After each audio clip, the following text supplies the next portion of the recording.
दोस्तों, जिंदगी कभी भी आसान नहीं होती। हर कोई अपने हिस्से की मुश्किलें लेकर पैदा होता है, लेकिन फर्क वहां पड़ता है जहां इंसान अपनी सोच बदलता है। और इस सच का सबसे बड़ा उदाहरण है भारत रत्न डॉ. एपीजे अब्दुल कलाम। आज हम उनकी कहानी को ऐसे सुनेंगे कि यह सिर्फ एक जीवन चरित्र न लगे, बल्कि हमारी अपनी आत्मा को झकझोर दे। तो चलिए चलते हैं उस छोटे से गांव रामेश्वरम में, जहां से यह महान यात्रा शुरू हुई। 1931 की सुबह 15 अक्टूबर, तमिलनाडु का छोटा सा कस्बा रामेश्वरम। एक गरीब परिवार में एक बच्चे का जन्म हुआ। नाम रखा गया अवुल पकीर जैनुलाब्दीन अब्दुल कलाम।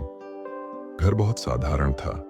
पिता नाव चलाते थे और माँ घर में बच्चों को संभालती थीं। खाने के लिए अक्सर सिर्फ चावल और सब्जियां ही मिलती, लेकिन इस कमी के बीच भी कलाम के घर में दो चीजें बहुत आयत में थीं: ईमानदारी और संस्कार। कलाम बचपन से ही शांत, जिज्ञासु और मेहनती थे। उनके पास खेलने के लिए खिलौने नहीं थे, लेकिन उनके पास सपनों का एक आकाश जरूर था। दोस्तों, गरीबी का मतलब यह नहीं कि इंसान सपना नहीं देख सकता। कलाम जी हर दिन अपने गांव की स्कूल तक 5 किलोमीटर पैदल चलते थे।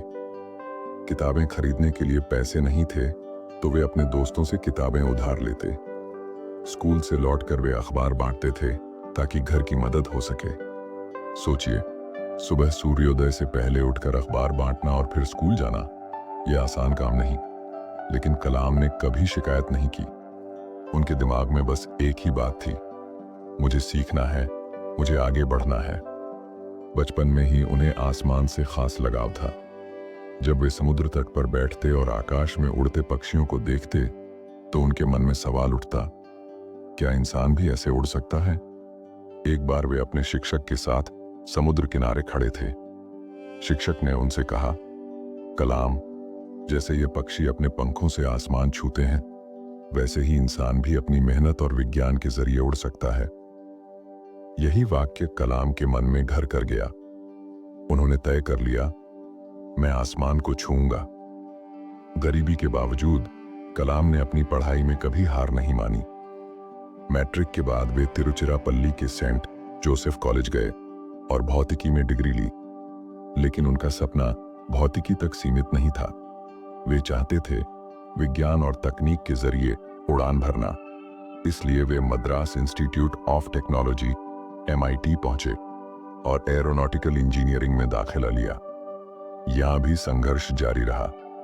कभी फीस भरने के लिए उनके भाई ने गहने गिरवी रख दिए, लेकिन कलाम का जुनून इतना बड़ा था कि उन्होंने हर मुश्किल को छोटा बना दिया। दोस्तों, जिंदगी में सफलता की शुरुआत अक्सर असफलताओं से होती है। कलाम का सपना था भारतीय वायुसेना में पायलट बनना। उन्होंने परीक्षा दी, परिणाम आया। वे 9वें स्थान पर थे और सिर्फ 8 उम्मीदवार चुने गए। सोचिए, सपना आंखों के सामने बिखर गया। वो दिन कलाम के लिए बहुत भारी था। उन्होंने अकेले बैठकर सोचा, क्या मेरी जिंदगी यहीं खत्म हो गई? क्या मैं कभी उड़ नहीं पाऊंगा? लेकिन दोस्तों, यहीं पर उनकी जिंदगी ने मोड़ लिया। उन्होंने समझा, अगर मैं पायलट बनकर खुद नहीं उड़ सकता, तो क्यों न ऐसा विज्ञान बनाऊं जिससे पूरा देश उड़ सके। यही सोच बदलने का पल था, और इस एक सोच ने उनकी पूरी जिंदगी बदल दी। दोस्तों, पायलट बनने का सपना टूट चुका था, लेकिन कहते हैं ना, जब एक दरवाजा बंद होता है तो दूसरा खुलता है। कलाम जी ने हार नहीं मानी। उन्होंने सोचा, मैं भले ही खुद पायलट न बन पाया, लेकिन मैं ऐसे यंत्र जरूर बनाऊंगा जो आसमान में उड़ेंगे। इसी सोच के साथ उन्होंने defence research and development organisation DRDO में नौकरी शुरू की। यहां से उनके वैज्ञानिक जीवन की असली उड़ान शुरू हुई। 1962 में वे भारतीय अंतरिक्ष अनुसंधान संगठन ISRO में चले गए। यहां उन्होंने देश के पहले सैटेलाइट लॉन्च व्हीकल SLV-3 पर काम शुरू किया। दोस्तों, उस समय भारत गरीब था। न पैसे थे, न तकनीक, लेकिन सपने बहुत बड़े थे। कलाम जी ने कहा, अगर हमारे पास साधन नहीं है तो हम अपने साधन खुद बनाएंगे। इसी जुनून के चलते वे अमेरिका के नासा भी गए। वहां से लौटकर उन्होंने भारत में स्पेस रिसर्च की नींव मजबूत की। 1980 में भारत ने अपना पहला सैटेलाइट रोहिणी अंतरिक्ष में भेजा और यह कारनामा संभव हुआ एपीजे अब्दुल कलाम की अगुवाई में। सोचिए दोस्तों, जिस लड़के के पास बचपन में किताबें खरीदने के पैसे नहीं थे, वही अब अंतरिक्ष में सैटेलाइट भेज रहा था। यही होती है सोच बदलने की ताकत। इसके बाद 1982 में वे फिर डीआरडीओ लौटे। वहां उन्होंने integrated guided missile development programme की कमान संभाली। अग्नि और पृथ्वी जैसी मिसाइलें उनके नेतृत्व में बनी। उनकी मेहनत और दृष्टिकोण ने उन्हें नाम दिया मिसाइल मैन ऑफ इंडिया। लेकिन दोस्तों, यहां तक पहुंचना आसान नहीं था। कई बार प्रयोग असफल हुए। रॉकेट लॉन्च होकर समुद्र में गिर जाता, मीडिया में आलोचना होती, लेकिन कलाम जी कहते, असफलता कभी मुझ पर हावी नहीं हो सकती, क्योंकि मैंने सीखा है कि असफलता सफलता की पहली सीढ़ी होती है। कलाम जी की सबसे बड़ी ताकत थी उनकी लीडरशिप। वे कभी भी अपनी सफलता का श्रेय खुद नहीं लेते थे। अगर कोई प्रोजेक्ट सफल होता तो वे कहते, ये मेरी टीम की जीत है। लेकिन जब कोई प्रोजेक्ट असफल होता तो वे कहते, ये मेरी जिम्मेदारी है। ऐसा नेता ही असली नेता कहलाता है। 1978 भारत के इतिहास का महान क्षण। राजस्थान के पोखरण में भारत ने परमाणु परीक्षण किया। इस मिशन में कलाम जी ने अहम भूमिका निभाई। पूरा विश्व चौंक गया।